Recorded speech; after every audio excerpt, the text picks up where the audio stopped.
Joe Imbriano, followed by David Leventhal. Good evening.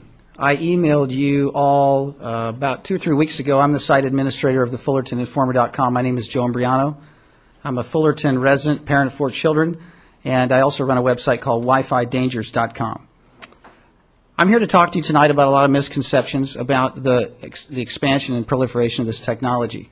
I hear a lot of people talk about how the power levels are extremely low. There are no studies that show that it gives harm. I'm here to tell you that let's not just look at Wi-Fi. Let's look at the whole reason that it's being rolled out. The whole reason it's being rolled out is for the Common Core, and what I like to refer to as the microwave matrix that is required for it to function. There will be devices far beyond the iPads that will be employed in these classrooms. This is just the beginning.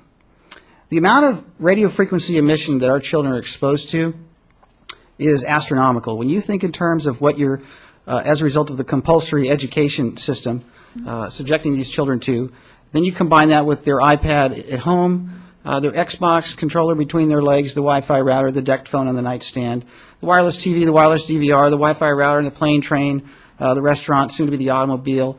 It's going to be 24/7. There are no studies that address these health concerns that a lot of scientific experts are alleging could take place.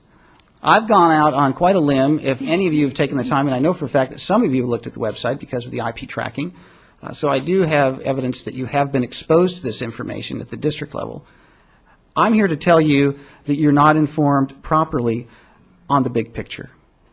My major concern with the proliferation of this technology is what has not been studied. And what has not been studied are the reproductive ramifications of microwave emission exposure. We hear a lot about low power. Let's talk about low power. Let's talk about a half a watt. As compared to what? A microwave oven that cooks meat? How about let's look at the background levels at the 2.4 gigahertz in the electromagnetic spectrum. They're almost negligible in nature. There's a reason that there are none coming except for the faint, distant background microwave cosmic noise from the creation of the universe. This stuff does not belong in our lives.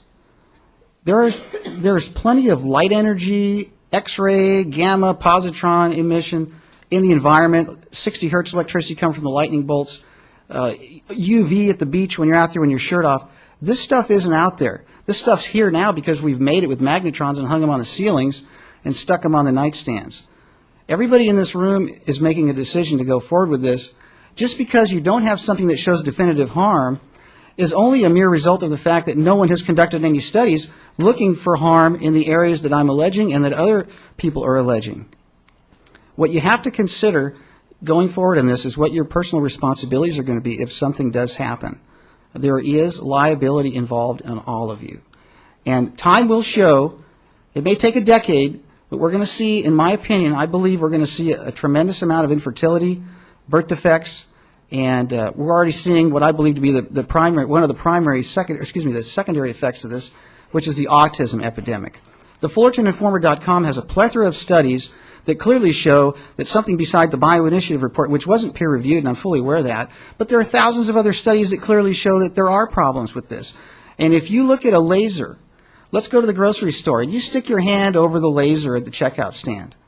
Your hand's not optically sensitive. Stick your eye on it and tell me what happens. So tell me that all these